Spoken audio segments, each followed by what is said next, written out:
Shabbat Shalom, I'm Robert Barr. And I'm Rabbi Ofer Beit Alachmi. And I'm delighted Ofer's here. I'm delighted you're joining us for this Shabbat service. We're going to begin, as we always do, with a reading. The days flow into one another without interruption. Time races on. The Sabbath is our means to divert time, a stepping off point, pausing with friends and loved ones to observe, then rejoice in the wonder-filled coincidence of living. There can be a sense of pleasure in every given breath, blessed with taste to savor and warmth to give and receive, bestowed the gifts of sight and sound. We are obliged to cherish and revel in each smile, in every musical note. The Sabbath also awakens us to the silence between notes. It speaks of contemplation, the quiet delight of literature, of unhurried walks, of rare conversations. The Sabbath can be our interlude, our ritual pause in this lively current, our signal to step more lightly, to appreciate more profoundly, to dive more deeply into the questions that life is asking. So we are delighted you're here at ourjewishcommunity.org. As those of you who've joined us before know, there are some of you watching live at 6 Eastern Standard Time, others who are going to watch this in the archives. And whenever you pause and participate in the service, you're part of this remarkable community that spans the globe, that brings together people from literally almost every corner of the earth who want to find their voice, their Jewish place, their community, to explore who they are and who they're becoming. The technology allows us to transcend distance, to shift time when need be, but it's not the technology that is core to who we are. It really is the ideas, this notion that we as human beings have a responsibility for the world in which we live. We inherited from our ancestors. They created, and so must we. We need to create a Judaism that speaks to who we are, what we see, what we understand, the information that we now have. It's a responsibility that rests upon us. Here at Congregation Beth Adam in Loveland, Ohio, from where we stream our services, we've been creating new liturgy, new words to do that, to give expression to who we are. So we're thrilled that you're here sharing this Shabbat service with us. Always know that you can write to rabbi@ourjewishcommunity.org. Chat for those of you who are online now. And for those of you joining us later, leave your comments. I'd like to go back and see what people are thinking and people are reflecting on. And we continue with our candle lighting. The candles of Shabbat stand before us, waiting to meet the flame, longing to share their warmth, ready to shed their light. Like those who came before us, like all people, we find comfort in fear and flame, endless swirl of fascination, mystery and awe. Like those who came before us, like all people, we are graced with the desire and the will to understand. So we continue our ancestors' search for answers, pushing away the darkness of ignorance. The flames they saw as magic and beyond comprehension become flames of knowledge and hope. But still we look with wonder. Inspired by their beauty and power, we embrace the flames of Shabbat. We embrace the light, our vessel of mystery and understanding. As we light our candles, we celebrate our journey, our quest, our moments of peace. May the light of our people shine. May the light of Shabbat cast its warmth in our homes. May these candles burn with respect for all who push beyond the bonds of ignorance, of all who seek justice, of all who build community. May these candles burn with memory of all who came before us. May we draw on the many ways our people have given voice to their ideas and values. May we add our own insight into the glow. Sorry. Yeah, please, and you get to do the Hebrew. That's okay. Baruch haor ba'olam. Blessed is the light within the world. Baruch haor ba'adam. Blessed is the light within each person. Baruch haor ba'Shabbat. Blessed is the light of the Sabbath. Thank you. And your Hebrew's so much, it's so nice. I love Hebrew from a native speaker. I love the English too. Yeah, thank you. So, we're going to have a conversation. Ofer and I, we had talked about several ideas, and then the events in Brussels occurred, a terrorist attack. And we started to think about sort of the intersection between Purim that has evil, Passover that has evil, and the evil that literally walks the face of the earth now. And we're going to talk about that in a sort of a couple different aspects. And one of the first things that came to me was there are people now in Europe trying to learn to live with terrorism, learn to live with uncertainty. And as an Israeli, that's something that unfortunately you've known all too well. And I wanted you to share some of your reflections and thoughts with us about what's it like for those of us, if we're living in the States, other than one or two big events, 9/11 being the most, we don't live with that constant sort of worry about what might happen. How does it feel? What have you thought? Have you seen the news? Well, I think with my experience, unfortunately, I have a lot of experience with terror attacks because I personally was in near many terror attacks, both in Israel and, by the way, in the United States. I was in Manhattan on the September 11th. Really? So fortunately, I'm in Ohio and not in Brussels right now, so I can talk about the past. But what I experienced is that when it is a one-time or first time that you are facing terror or any kind of extreme violence attack that's supposed to shake your reality, to break all your understanding about reality and what does it mean to live in a certain way. And I think that's what terror does. It's scary, it's frightening, it's paralyzing.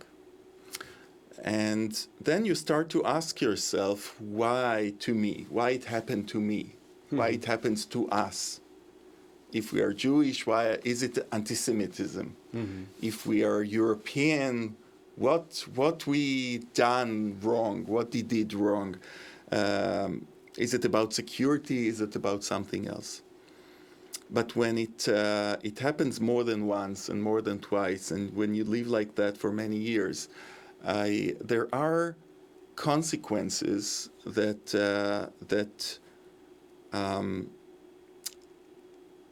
are scary,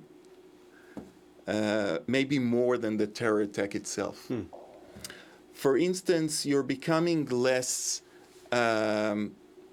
sensitive, your emotions fading, and you can get to a certain point that you describe a certain nation or a certain people, group of people or religion as evil.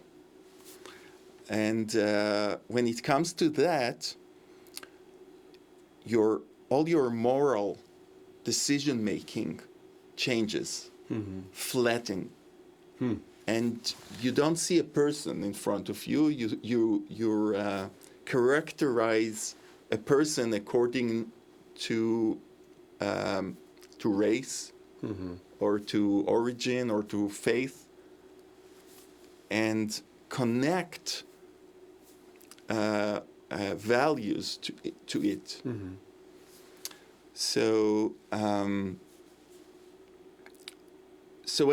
afraid that what will happen in Europe, and that partially what happened in Israel, and I believe in Palestine too. I'm not talking now about politics. I'm talking about how people relate to people. Right. Do you living in a constant state, or a state where you think it could happen anytime, so it changes you psychologically, morally, perhaps? How does it? Do you feel more? I asked you right before we started. Do you feel more relaxed living in the States, or less? I am feeling more relaxed here. I'll give you an example. We started. You started to mention Passover and King of Egypt, Pharaoh, and one of the things that people like to say that the Nile is not only a river in Egypt. Yeah, right. Because what does it mean, denial?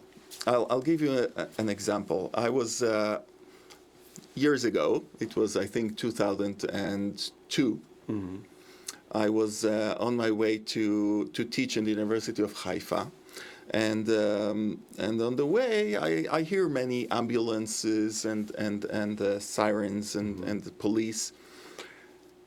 And because it was a time of a lot of suicide bombers that came to buses in Israel, I understood that something is wrong. I saw very quickly that it's going one way, so I went the other way, and I continued to drive to teach in Haifa. And on the way, on the news, on the radio, I hear what happens.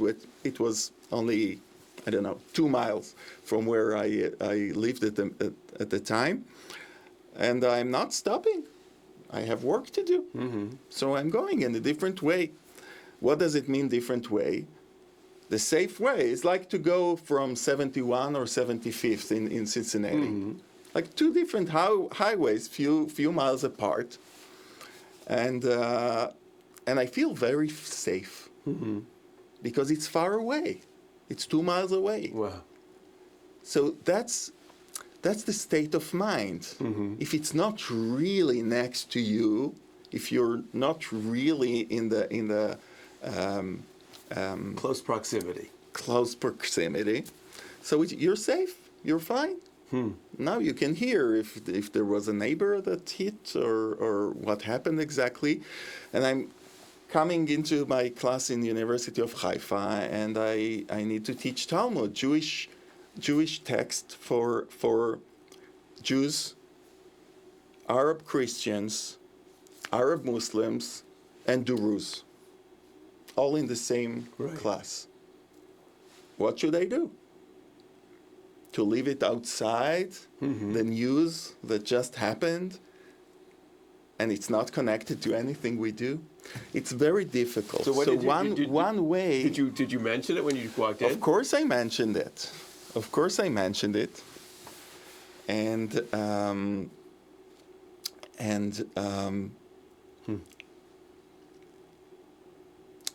I didn't share a prayer because I didn't want it to become religious. Right. But I was talking. I talked about what does it mean to look at other people and see a human being and not a Muslim or a Palestinian or an Israeli soldier, because I knew that there are people in my class that maybe thinks evil about when they see an Israeli soldier. So it changed your attitude towards reality. And when I sit here in the United States, also when I was, I think, in New York in September 11th, it's different. It's different because it's far. It's far. It's you can have a perspective. Right. You can breathe. Just like in Shabbat. You take a step back, as you mentioned before, as you said, you take a step back to be in a different state of mind. And Rabbi Mordechai Kaplan used to say that the Shabbat is to take a step back, to look at reality and to get perspective and to know what you should do or act during the next week. Because the acts of the next week are more important than the Shabbat. But you can't do the right things if you're just going on with everything all the time. When you react as you are under fire constantly, you don't have the time to stop and say, maybe they have something to say. People don't kill other people just because. There is a reason. Wrong reason, that's for sure. Right. Or the wrong act for the right reason. But can we think about it when we are under a constant terror attack? I don't think so. Right. I can mention one thing, by the way. When my daughter now read a story about a girl, a Japanese girl from the United States during the Second World War. And we know that the U.S. built internment camps. Camps for Detention Japanese. camps. Detention camps. I think that was part of the reaction to be under attack, to feel under attack. You don't think much. Right. You just do what you need to do for your safety. Right. A little later, you can think about it. Right. Right. As the question is how to bring bristle to that stage, to think that we need to think a little bit. Right. 'Cause, yeah. No, I think because as I'm listening to, there's so many questions come to mind, and there's the ethical, moral piece, there's the political piece, and there's the real personal piece of just living one's life. I mean, just I remember I was in Jordan, I was in Petra, and sort of down by the Roman amphitheater. I don't know if you've ever been to Petra. I was there twice. Okay, there's a Coke stand.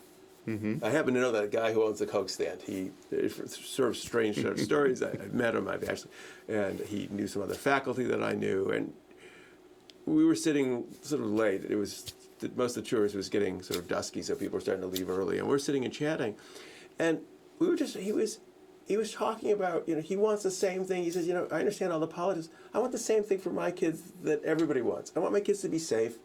I want my kids to be able to have a living. I want them to grow up.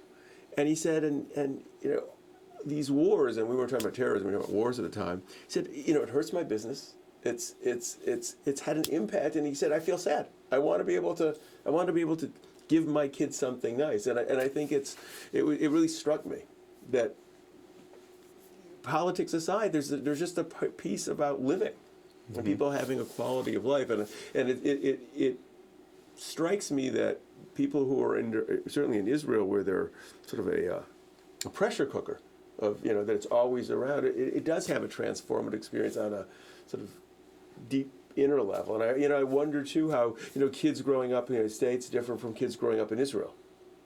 How they see the world. I don't know if I ever told you the story. We had some Israeli kids. We host Israeli kids at Beth Adam Scouts every summer, and we were standing on the porch of the congregation. Right across the street is a fishing lake, and the siren went off because there was lightning, and they wanted everybody off the lake. The kids said to me, "Is this a missile warning?" Mm-hmm. And it was stunning. I mean, it took me aback that when the first thing they thought of was missiles, and the first thing we thought of was tornado. Right. I mean, their worldview was very different than my worldview. Right. Well, there is a common thing between the two, which is a strong, powerful experience that you can't control. And you need to make some decisions how to live in a situation that you can't control.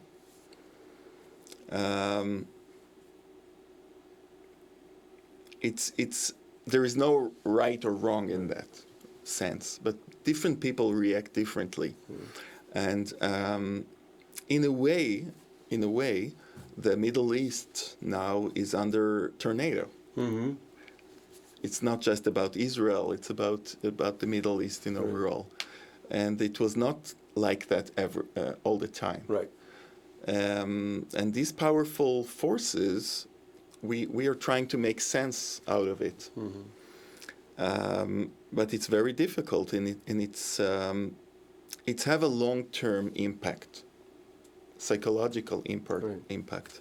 Some people becoming more religious. Mm-hmm. I want to hold something, to hold faith. Some people, the opposite, becoming more nihilistic. Mm-hmm. Let's live here and now because we don't know what will happen tomorrow. And some people becoming more violent, definitely. And it's hard to judge, by the way. Mm-hmm. When you're in the midst of it all. It's hard to judge when you're in the midst of that, yes. So part of it, we had talked before we were going to end, we wanted to this is a very dark, hard subject to cope with. I mean, this is the reality of terrorism and what we've watched happening. And I think, you reflected upon Mordechai Kaplan, about, what does Shabbat do? The reality is, for many of us, our lives are incredibly hectic. Rarely do we have a moment to stop.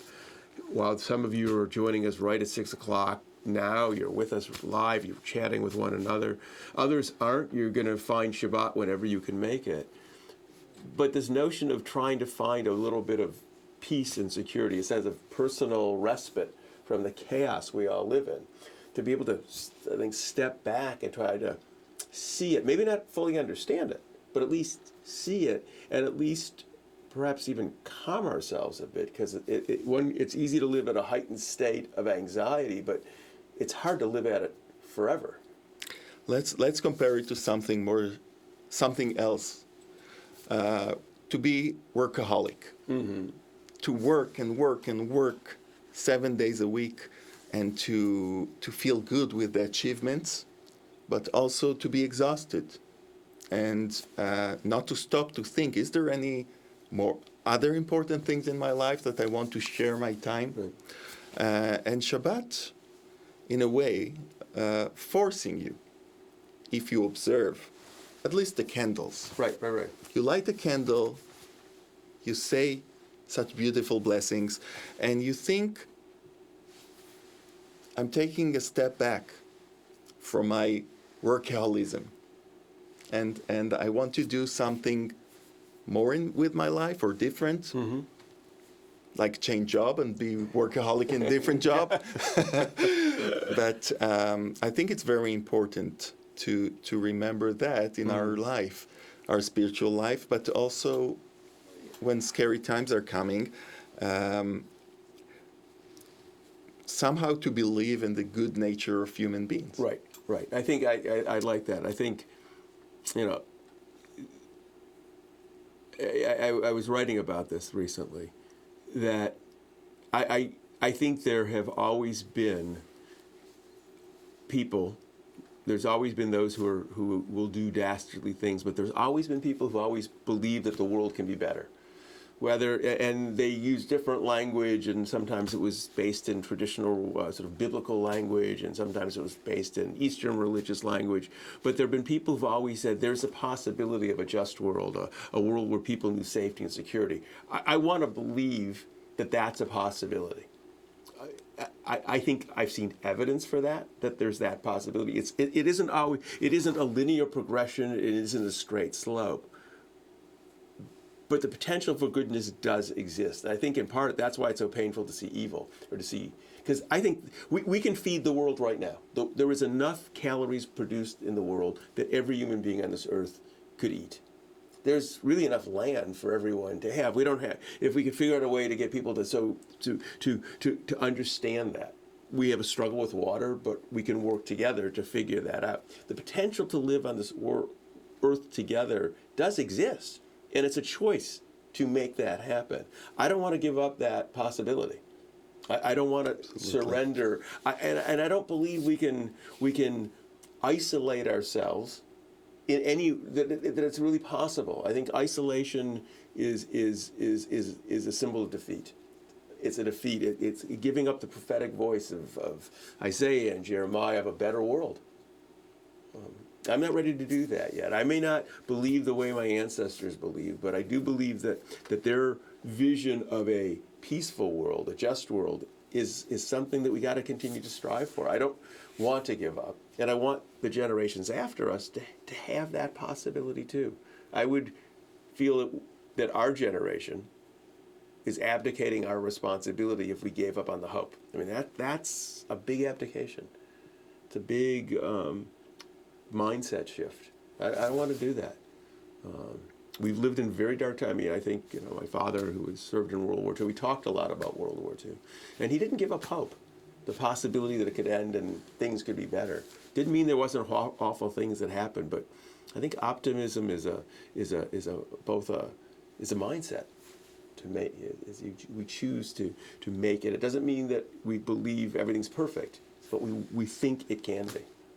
Well, Shabbat in that sense is 1/10 of the ideal world. Mm-hmm.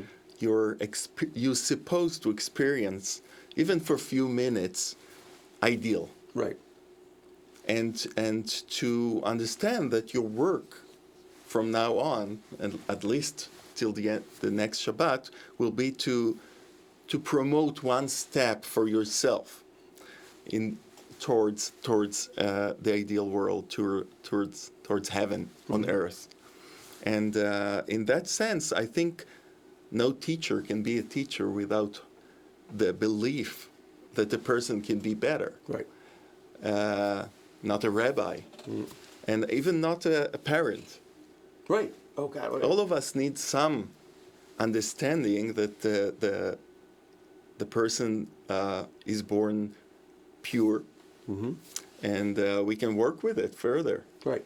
Right. That they can move forward. I think that notion, too, of, I like that notion. I hadn't thought about it the way that between now and next week, next Shabbat, the idea is that having experienced this, we think about our actions more intentionally. What might we do to add to the peace and security of the world? What action can we take in our little corner? We can't affect everything, but we're all in a room with other people at times. We're all interacting. We all talk. How do we make the world a little bit better? We can't change the events that we see on the TV screen, but we can change our interactions with people. I mean, that's a powerful statement. It's powerful and empowering because it says that the responsibility ultimately rests with us to take action. The solutions don't exist somewhere outside circling in heaven. They exist right here on earth, and we're a part of that. So each of us has a responsibility in this weeks to come to see what we might do in our own interactions to make the world we live in a safer place, a more peaceful place, a place where children can grow up in safety and all can know comfort and all can know peace. So we're going to continue with our Hallel reading.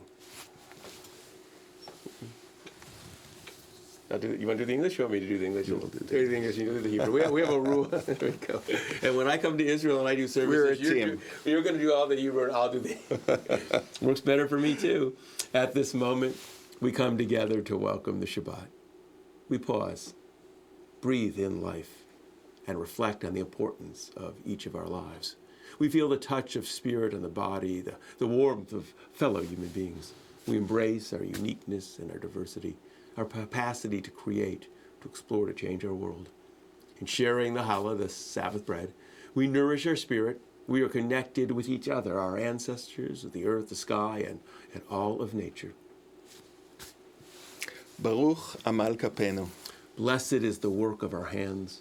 Baruch chazon ha'adam. Blessed is the vision of our minds.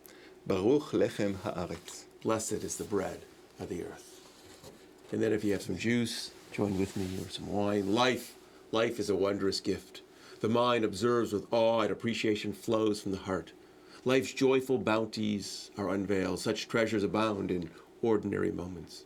A familiar face, the simplicity of a smile, tender kisses, the warmth and security of a hug, enchanting melodies, the grace of dance, the coolness of sculpted marble, a remarkable story, the complexity of atomic structure, thunder's reverberation, the shimmering of the rainbow, intoxicating rose petals. These moments become opportunities to affirm that which is good. As we lift this cup of wine or this cup of juice, a tribute to life's enchantments, may we find joy and contentment in our human endeavors. Bruchim hachayim ba'olam. Blessed is the life within the world. Bruchim hachayim ba'adam. Blessed is the life within each person. So we say l'chaim. L'chaim. So life. Amen. Bad wine.